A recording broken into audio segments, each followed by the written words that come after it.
Dis daardie tyd van die jaar waar parlementslede hulle kantoordrag kan inruil vir 'n bietjie bling. Parlementslede en gaste het op donderdag 13 Februarie op die rooi tapuit buite parlement opgedaag vir die president se staatsrede later die aand. En, soos gewoonlik, was daar 'n hele paar interessante uitrustings.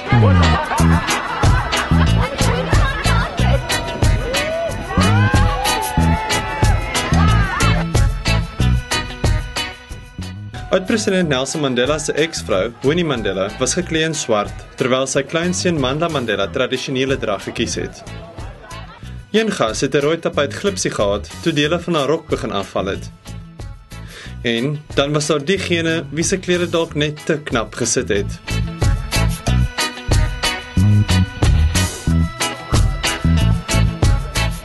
Almal wou van die gaste weet wie hulle klere ontwerp het, behalwe die grapkas Justin Messing.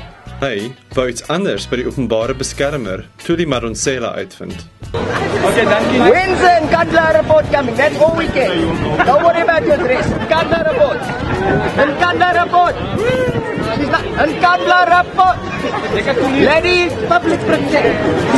She's not answering questions. I demand the truth.